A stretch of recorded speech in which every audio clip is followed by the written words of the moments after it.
episode of Anderson TV. I'm Josiah Anderson. So this is season 26, episode 1, which we're going to talk about religion and politics and the pros and cons of including religion in American politics in general. So anyway, this episode comes right at a convenient time where that mostly religion is beginning to be very prevalent in our everyday life, which is fine in a way, but beginning to be a little more too involved. How? Well, you'll probably find out in this episode here. So anyways, I'll talk about the pros and the cons, and also what do I think about all this, and of course how government should treat religion in general. So anyways, we'll be right back.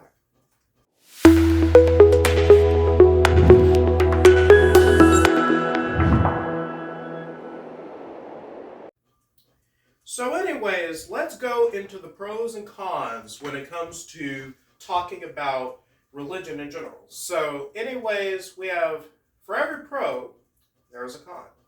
Already know that. So, but first let's focus on the pros. So, if we're including religion in American politics, then it'll create like a moral framework towards our government. So, well, everyone needs a higher power, right?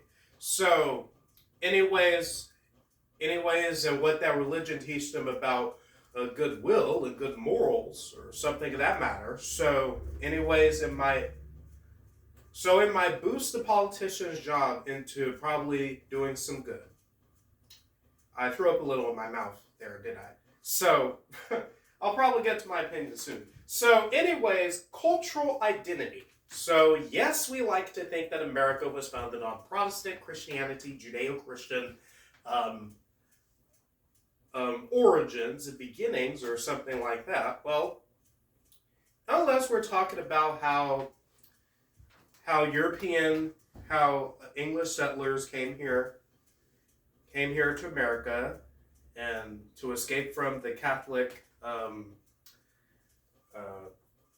persecution was doing during time of the Mayflower and the first Thanksgiving, Plymouth Colony, and something of that matter. So anyways, probably that is the reason why that they like to consider America as a Christian nation rather than a nation in the phrase. So, like I said, for every pro, there is a con. So, if we do include religion and politics, not only it will create a moral framework or a cultural, or it maintains cultural identity into a Christian nation, but it's a violation of the separation of church and state, which is in our First Amendment, by the way, which is in our founding fathers' doctrines. So anyways, something called the Establishment Clause.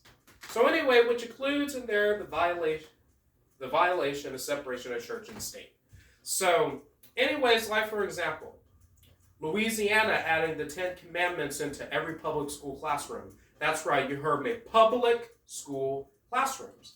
Not private schools, because private schools have their own rules. So, but public schools where that is more than just Christian students that go to these schools, more than Christian teachers that go to these schools, more than even Christian principals, administrators rather, that oversee these schools also.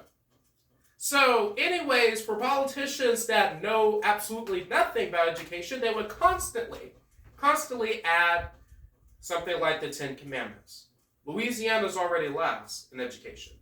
So, and Oklahoma requiring that all teachers in public schools teach kids about the Bible. Okay, I'll probably get into that later. So, and it's an exclusion of our religious values. Guys, there aren't just Christians in America. There's Jews and Muslims, but I'm not talking about them either. There are people that don't have a religion because they choose not to have one. That is their decision. But anyways, if you put them all in their face or something like that, then that is called indoctrination. That is called doctrination, and that is totally what an example of Louisiana and Oklahoma is doing. So, and it interferes with individual rights. So, anyways, like for example, the LGBTQIA plus community. So, I know that probably basically all religions that despise them, or something that matter, of course, Christianity, you have the stories of Sodom and Gomorrah, Leviticus saying that it is an abomination for a man to lay down with another man, the woman lay down with another woman, or something other of that stuff. So, but anyways, like I said, there are people that do not believe in Christianity. They do not believe in the same thing as you. So, anyways, now let's get into my opinion about it. So, I personally think that the new laws that Louisiana and Oklahoma are doing is a complete violation of separation of church and state. Complete violation. So, and I think that but anyways, Republicans will probably justify that if you want to stick like the pride flag in their faces or something like that, then we're going to stick the Bible in your faces. Well, that's just making it worse for yourselves. So, anyways, you guys, there's only a few places that you can learn about the Bible or something like that. That is, 1, at your house, 2, at some sort of public gathering or something like that you can learn about the Bible all you want to. Thirdly, Sunday school or church. Public schools should not be one of them. So anyways, I know that the Bible can be a historical relevance towards American history. Show me a verse in the Bible where it talks about the United States of America. Show me. I want you to show me in the comments, where does it say in the Bible about the Second Amendment on guns or something like that? Where does it say in the Bible about America? Where does it say it? I want you to show me. So, anyways, I think that religion and politics should remain separate. I think it should remain separate for the good of your duty. Because your duty is to actually become a politician and also make laws or interpret or veto or pass or enforce the laws. That is your job. So anyways, it is good to have a higher power. Let me just say that it is good to have a higher power. I read in an Instagram, I put on my Instagram story a post about Thomas Paine, which is one of the founding fathers, who said that religion divides everything, or something that matter. And of course, then the rest of the founding fathers disagreed with them. And guess what? Only 6 people showed up to his funeral. Well, I like to admire Thomas Paine because I'd rather have 6 people at my funeral than to have a lot of people attend. I mean, so anyways, that's just what I think. So anyways, I'd rather have real people attend my funeral. So anyway, Thomas Paine, he's right, by the way. So I think that the idea of having a fully Christian nation or something like that, where there are no Jews, no Muslims, no Catholics, no atheists, no agnostics, no Buddhists, no Hindus, none of them. I think the idea of that is equivalent to what Afghanistan is like today, and what Iran is like today also. Apologies to my people if you're watching from the Middle East or something like that, but it is true. What I'm saying is true. So anyways, this is what I call the Christian Taliban effect. Exactly like what the Taliban covered by like the Islam faith or something like that, which I have nothing against Islam in general, but the problem is the groups, the religious groups that we have, religious extremist groups or something like that. I think that is the problem. So anyways, I'm saying there's nothing wrong. I mean, there's nothing wrong with religion in general. I mean, it's good to have a religion. It is good to have a higher power. But the thing of it is that I think that we should stop focusing on the extreme religious groups. I mean, like the Islamic Jihad, Zionists, or Christian or ultra-conservative Christians who believe the creation of a white Christian nation is the key. Cleansing minorities out of America could be the way.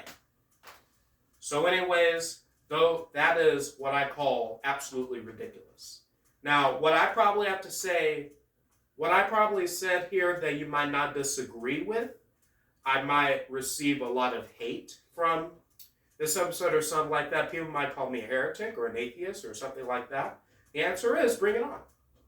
I mean, bring it on. I mean, I no longer consider myself as a Christian anymore, but until that I could be open to becoming a Christian again, I would like to see there be no hate towards others. That includes the LGBTQ community. I want Christians to adopt the same philosophy. Love the sinner, but hate the sin. Got it?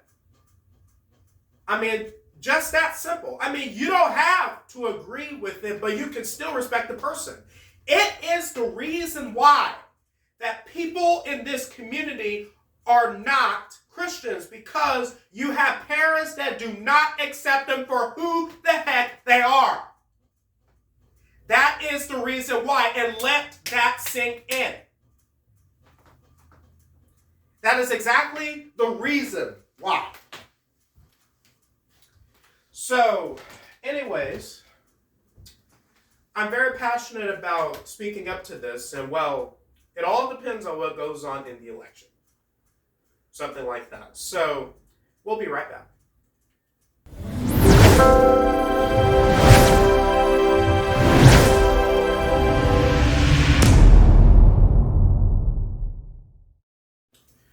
Okay, everyone, so you saw that I was very passionate about that there. So, anyways, let me just say that I'm serious about what I said about not becoming a Christian anymore. For 18 years, I was raised in a Christian household, mostly by my grandmother. My grandmother was mostly there for me all my life. While my mother was there for me for the first 10 years of my life, so, which you probably already know. So, anyways, yeah, I appreciate my grandmother, but here's the thing. So, she is actually one of the most open-minded people that I ever knew. So anyways, but yeah, it is sad to say that I'm no longer consider myself as a Christian anymore, because from what I've been hearing about, like, Christians or something that matter that are supposed to be loving and caring or something that matter, it is, I can't believe to see such a double standard. I just don't believe it. So anyways, whatever happened to the golden rule? What happened to that? Treat others the way you want to be treated. Sometimes it's just good to be mindful of others. So I love everybody. So anyways, I realize that just because you call yourself a Christian doesn't mean that you live yourself to the part. Just because they're baptized or something like that is just a formality. I mean, I know people who were baptized that still get into the crazy stuff that they got into way before they got baptized. I mean, yeah, I've seen that. or something that matter. I know how to be kind to others. I know how to do that. So anyways, and I know right from wrong. So anyways, it is good to have morals, but sometimes morals come in without having religion included in it. So anyways, respect should be a universal thing. Respect and peace and love should be a universal thing. So anyways, religion teaches about love or something like that. So anyways, why can't you respect people that you think that are sinners or something like that? Just respect them. Don't try to change who they are. They probably don't want to stick to that same zone as you are. Let them figure it out for themselves. I mean, just let them figure it out for themselves. And of course, I was completely right about people that no longer want to be Christians because that they feel that Christianity is not the religion for them because of something that was said or something like that rejects apart who they are. And that they're leaving religion in general because of the extreme side to it. Or something that matter. Of that reality where women don't have a say. Minorities don't have a say.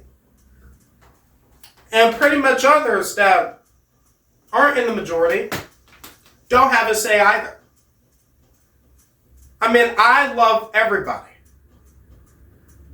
So anyway, I know Louisiana is a very conservative and Christian state or something that matter. But anyways, if that means of having no one by my side or something that matter, then let it be. Just let it be. I'd rather have no one by my side and tell the truth and be nice to others still than to reject a part of who I am just so that I can impress somebody. I'd rather just be myself. That is what I believe in. So until that I can return to Christianity, continue on without me. So anyways, that is all I have to say. I'm Josiah Anderson, signing off. Goodbye, everyone.